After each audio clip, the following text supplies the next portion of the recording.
Collaborative economy is a self-fulfilling prophecy and not a reality.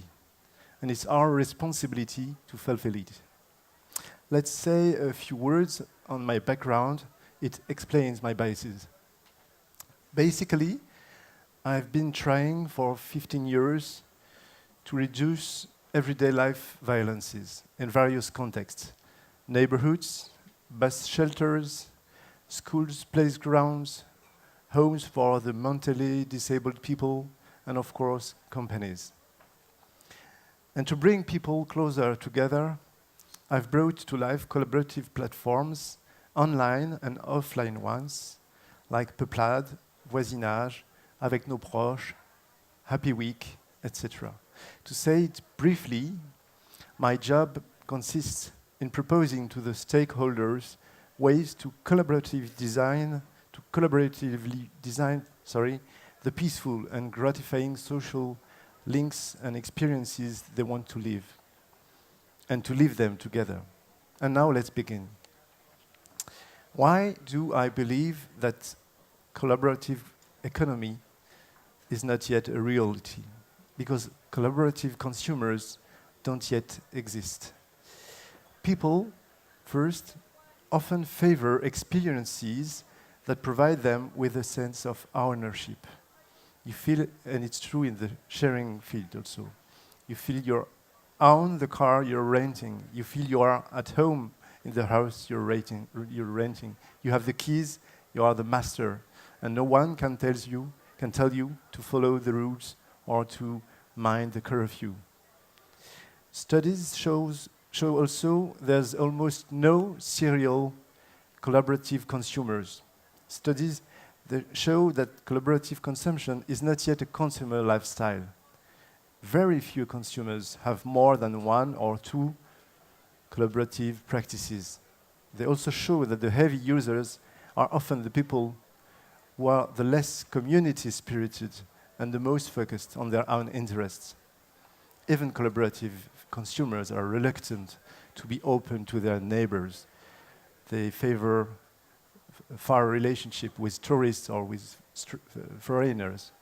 People aren't involved in ride-sharing with commuters. Also, we can say that most collaborative practices haven't yet proven they were scalable. Bartering or gift economy are viewed as a success, but their volumes are still tiny. To say it briefly, what we see is more and more consumers joining platforms to earn or to save money, but there's no collaborative behavior phenomenon here. It's just the storytelling that's changing. So if it's not a reality, what is it? I think it's a prophecy. And what does it say?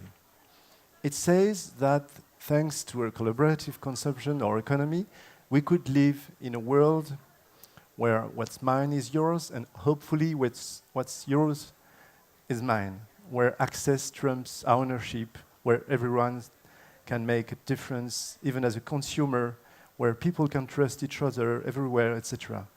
I think that these set phrases are the components of the new culture, of a new culture, and the new culture, the collaborative culture. I think they are the collaborative itself. And I think it's a cultural phenomenon, more than platforms, more than anything else. It's fueled by platforms, it's fueled by economy, by experiences, but it's a culture.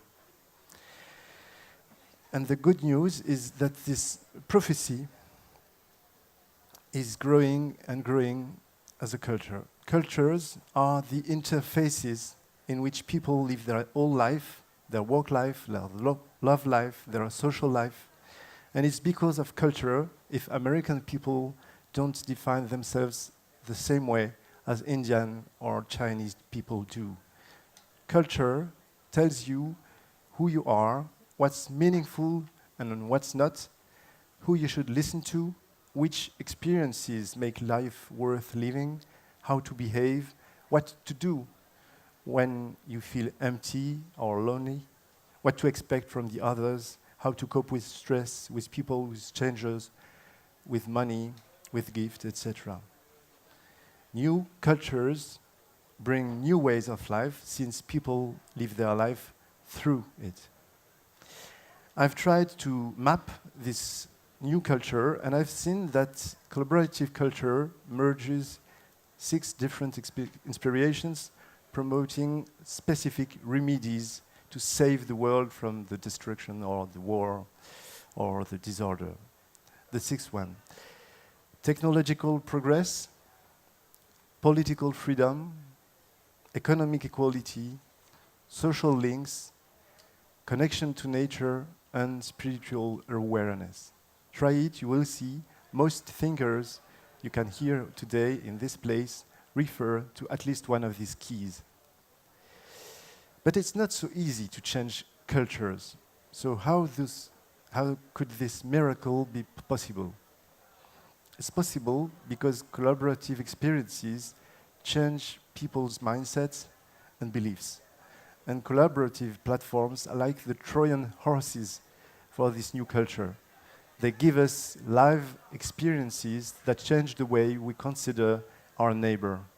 Every successful collaborative experience increases our confidence in others and our confidence in this new culture.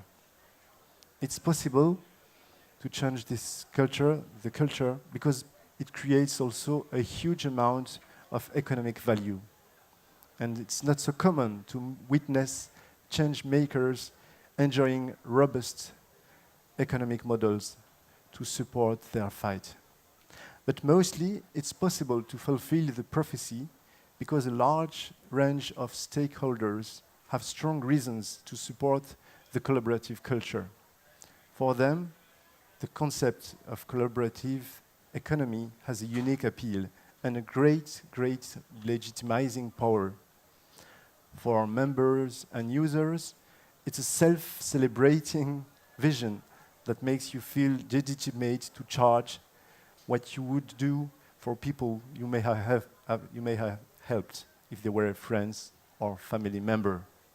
For cultural creatives, it's a new way to express their environmental and societal awareness without any sacrifice. For yuppies and future leaders, it's a relieving opportunity to reconcile their appetite for success and for a meaningful work life.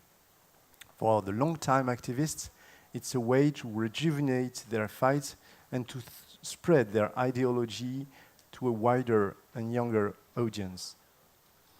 For journalists, it's an interesting trend to cover. It has economic, social, and ecological sides with loads of witnesses ready to give their testimony. For the startup companies that have to build a community, it's a story to tell.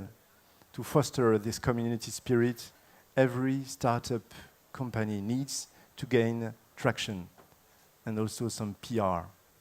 And for large corporations, it's a means to have a sustainable development strategy and explore new business models without having to sacrifice profit. To conclude, I'd like to ask myself, what should we do to contribute to that cultural change? First, we should not transform collaborative economy into an idol. Collaborative is not good in itself. It can turn relationships into commodities. It can threaten free services and generosity. It can reinforce social control on private lives. It can bring a new form of ideological dogmatism to help new sharks legitimate their grip on our lives. Second, we should evaluate platforms with the right criteria. We often speak about numbers, growth, size, and valuation. But what about impacts? Impacts on people. Does it protect people's freedom? Does it contribute to social justice? Does it preserve resources, etc.? Third, and it's my last point, we should invest quickly other fields and take into account deeper needs, beside our consumer side, beside our interest in drills, in cars, in flats, we are also citizens. We are parents, we are lovers, believers, caregivers, etc. A lot of aspects of our everyday life remain very institutional, hierarchical, and cold. It's time to question these institutions and to prove that things can go better when people define collaboratively their spiritual identity and practices, their ethnical and national belonging, their way to be citizen, etc. To say it in a few words, consumption isn't collaborative yet, but collaborative culture is emerging, and tomorrow it may be our most valuable good. Thank you.